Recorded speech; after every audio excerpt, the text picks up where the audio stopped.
Bir xanım müştəri düşürtdüm. Yəni onun danışıqlarını istəmədən də olsa qulaq kəsildim. Demək çox maraqlı bir mövzu danışır. Həqiqətən maraqlıdır da.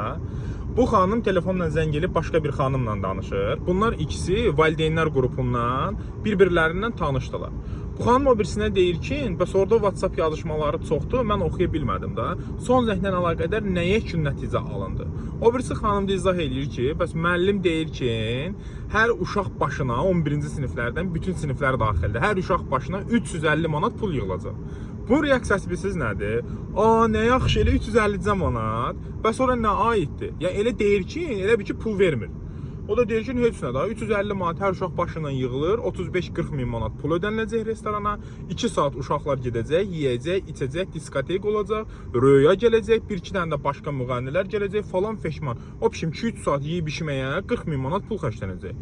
Bugünkü günləri birincisi 350 manat pul konkret olaraq minimum əmək haqqıdır.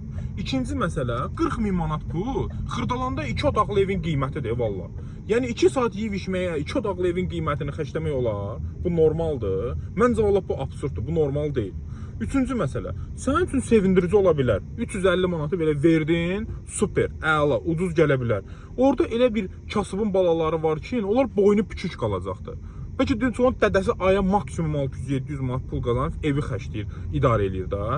Oğlu ya da qızı gelib deyəndə ki, ay dədə 350 manatdan pul yığırlar. Yəni o kişinin qanı qaralacaq. O kişi nələrsə də almalıysa da almayacaq, ötüşdürəcək, fırlayacaqdır.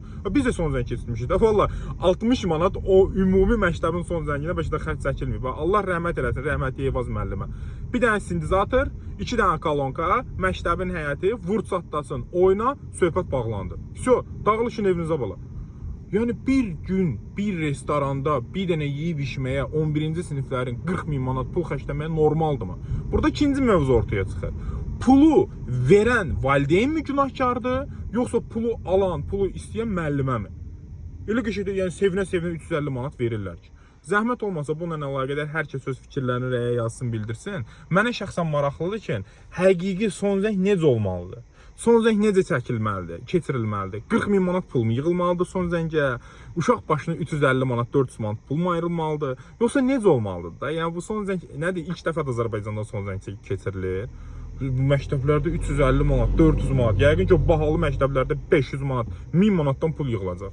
Yəni bu absurddur da.